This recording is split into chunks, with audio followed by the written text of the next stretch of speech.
Saudara-saudaraku yang kekasih di dalam Tuhan, 1 Petrus pasal yang pertama di ayat yang ke-13, saya baca bagi Bapak Ibu Saudara sampai di ayat yang ke-16. 1 Petrus 1 ayat 13 sampai 16. Sebab itu, siapkanlah akal budimu, waspadalah dan letakkanlah pengharapanmu seluruhnya atas kasih karunia yang dianugerahkan kepadamu pada waktu penyataan Yesus Kristus. Hiduplah sebagai anak-anak yang taat dan jangan turuti hawa nafsu yang menguasai kamu pada waktu kebodohanmu. Tetapi hendaklah kamu menjadi kudus di dalam seluruh hidupmu sama seperti Dia yang kudus yang telah memanggil kamu. Sebab ada tertulis, kuduslah kamu sebab aku kudus. Bagi kita pecinta suara kebenaran, masalah kekudusan ini adalah sesuatu yang tidak asing untuk kita dengar. Prinsipnya, kalau di kalangan GSKI, kita kenal 3 pilar. Kesucian atau kekudusan, tanggung jawab, langit baru, bumi baru. Ini menjadi fondasi yang kuat dan menjadi landasan untuk membangun kehidupan rohani. Saudaraku, kenapa kekudusan ini menjadi sangat penting dan sakral buat kita semua? Karena ini menyangkut gairah atau menyangkut potensi kehidupan yang berkenan di hadapan Allah. Kekristenan sesungguhnya adalah kehidupan yang harus menjalani hidup yang berkenan dan memuliakan Allah. Kekristenan tidak hanya sekedar beragama. Kekristenan itu adalah kehidupan yang dipersembahkan bagi Allah. Kehidupan yang berkenan, yang harus senantiasa memuliakan Allah. Kalau kita sering dengar bahasa menyenangkan hati Bapa, menyukakan hati Bapa. Itulah kekristenan. Agama tidak membuat Bapa disenangkan. Keberagamaan manusia pada hari-hari ini begitu banyak, coraknya sangat beragam. Jangan agama-agama pada umumnya, kekristenan aja banyak coraknya, banyak versinya. Sesuai dengan doktrin-doktrin yang dimiliki oleh Kristen itu sendiri. Di mana dengan beragam aliran itu menandakan bahwa kita memiliki banyak corak. Tetapi menjadi kudus. Kuduslah kamu, kata Alkitab. Kuduslah kamu sebab aku kudus. Ini adalah corak yang Allah kehendaki, bukan versi atau corak dari doktrin-doktrin yang ada dalam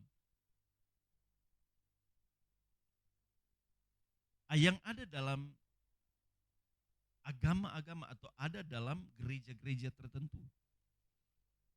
Artinya saudara, ketika kita bicara tentang kekudusan, kita sebenarnya bicara tentang kehendak Allah. Allah tidak pernah membangun gereja, membangun agama maksudnya. Allah tidak membangun agama. Allah membangun manusia. Allah membangun manusia. Allah membangun manusia yang berkenan di hadapan Allah. Allah membangun manusia yang memuliakan Dia, yang mau hidup menyukakan hatinya. Allah mau membangun manusia. Allah tidak pernah ingin membangun organisasi. Allah tidak pernah mau membangun ritual-ritual yang sebenarnya ritual itu adalah kehidupan kita. Ritual yang sesungguhnya itu adalah kehidupan kita.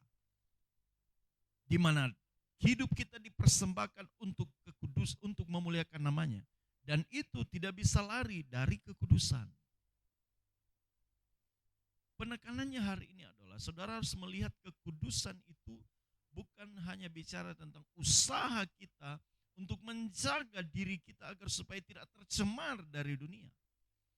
Tetapi kekudusan itu adalah persembahan bagi Allah, di mana Allah disenangkan, Allah dimuliakan, Allah diagungkan melalui kehidupan kita.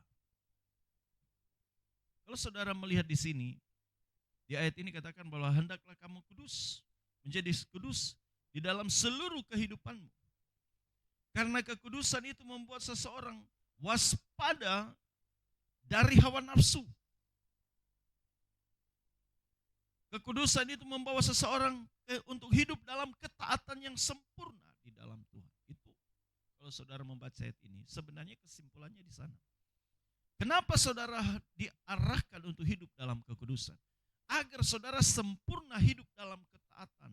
Tentunya ketaatan sebagai orang yang mengasihi Dia. Selanjutnya agar saudara dihindarkan dari hawa nafsu. Kalau saudara mengingat keinginan daging, keinginan mata, dan keangkuhan hidup, itu satu lingkaran dalam konteks hawa nafsu. Kita bisa terhindar dari hawa nafsu kalau kita berjuang menjaga kekudusan. Ini yang disebut dengan persembahan yang hidup, yang berkenan di hadapan Allah. Kehidupan yang kudus untuk memuliakan Allah. Jadi tidak hanya sekedar karena kita tahu kekudusan itu tidak menjama ini, tidak menjama itu, tidak berpikir ini dan tidak berpikir itu. Tetapi kekudusan itu adalah persembahan kita. Persembahan yang harum di mata Allah. Itulah yang sementara kita lakukan hari ini. Itulah mengapa kita berdoa setiap hari. Itulah mengapa kita berpuasa. Bukan supaya badan kita bisa susut sedikit. Bukan supaya kita punya urapan yang besar. Kita puasa, kita berdoa, kita menjaga hadirat Allah. Supaya kita dapat mempersembahkan kehidupan yang benar di hadapan Allah. Kita tinggalkan kebiasaan yang lama. Kita puasa supaya turun badan. Itu jauh, saudara. Apalagi puasa supaya kalau melayani Tuhan diurapi luar biasa. Itu jauh. Yang lebih penting dalam kita berdoa hari ini, kita berpuasa hari ini, supaya kita tahu kita mempersembahkan yang terbaik bagi Allah. Kita sementara menghindarkan diri dari hawa nafsu yang menyesatkan kita. Dan kita mau taat dengan sempurna di hadirat Allah. Taat sempurna menjadi anak yang menjadi kesukaan di hadapannya. Itu saudara kenapa kita harus menjaga kekudusan. Jadi menjaga kekudusan itu tidak sekedar menjama ini, menjama itu. Tidak makan ini, tidak makan itu. Dengan alasan-alasan apapun. Kita menjaga kekudusan. Karena kita tahu hidup kita telah dipersembahkan bagi Dia. Hidup kita bukan kita lagi, tetapi Kristus yang hidup di dalam kita. Ketika Kristus hidup di dalam kita, kita dapat bermegah, kita dapat berkata, kemuliaan bagi Allah di tempat yang maha tinggi. Makanya Paulus mampu berkata, hidup adalah Kristus, mati adalah keuntungan. Tetapi kalau aku harus hidup di dunia ini, berarti bagiku bekerja memberi buah. Buah apa? Buah kekudusan, saudara. Bekerja memberi buah, buah bagi kemuliaan Allah. Bukan hanya bicara buah kesuksesan, buah pelayanan, tapi buah untuk kemuliaan Allah. Kita menjadi sarana untuk memuliakan Allah. Tentu ini saudara bukan kita usahakan. Untuk memuliakan Allah, bukan semata-mata karena kita punya kemampuan untuk bisa melakukannya. Semua itu terjadi atas dasar kasih karunia. Kita harus ingat ada kasih karunia yang bisa melakukannya. Kenapa saudara? Karena kita berjuang untuk menjaga kehidupan yang memuliakan Allah. Dan Allah memberikan karunia untuk kita bisa menjadi berkat bagi banyak orang. Potensi yang Tuhan berikan bagi kita besar. Dan itu terkurung dalam satu konsep. Menjaga kesucian hidup. Mudah untuk kita berkata-kata jaga kekudusan. Tapi sulit dalam praktiknya. Namun Roh Kudus bisa menolong kita. Roh Kudus menolong kita. Karena bukan dengan gagahnya kita bisa kudus. Bukan karena kemampuan kita bisa menjaga hadirat Allah. Tetapi karena rohnya yang diam di dalam kita. Karena rohnya yang diam di dalam kita. Kita bisa berkata, kuduslah Tuhan bagi kemuliaan Bapa.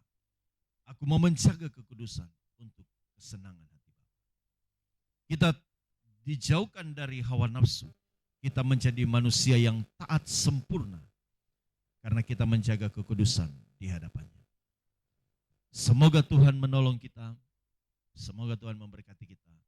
Dalam kita berjuang. Menjaga kekudusan bagi kemuliaan namanya. Amin. Puji.